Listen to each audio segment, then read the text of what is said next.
మా వంట రూమ్ కూలగొట్టిండ్రు కొత్తగా కడతామని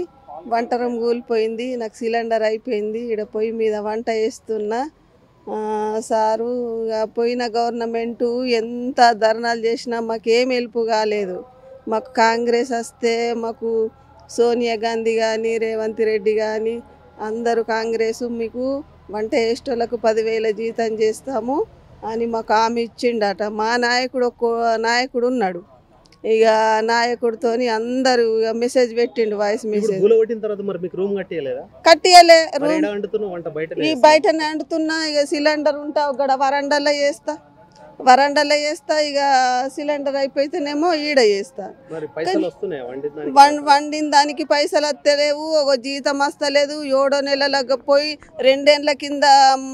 2,000 పెంచిన 3,000 అవి పంపిస్తానన్నాడు కేసీఆర్ పంపించలేడు ఇప్పుడు 2 సంవత్సరాలు అవుతున్నది 3,000 చేసి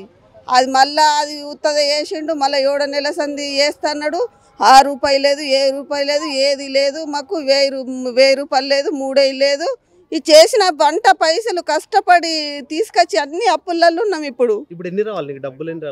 4 నెలల సందిగా మేడం తట లెక్క చేయించుకుంటా 4 నెలల జీతాలు రావాలా 4 నెలల డబ్బులు రావాలా పిల్లలు ₹1 లేదు ఇప్పుడు ఆడ చూస్తాడా ఏమై పైసలు అంటారు ఎందుకంటే మేము 22 సంవత్సరాలు అవుతున్నది వంట చేయబట్టి వీళ్ళు కరెక్ట్ పని చేస్తారు ఇస్తారు డబ్బులు రంగని ఇస్తారు వాళ్ళు మాత్రం ఉంచుకునే వాళ్ళు కారని నమ్మకంగా ఇక యాడంటాడా మాకు ఉద్ధరించుట్లా మేము వంట చేస్తాము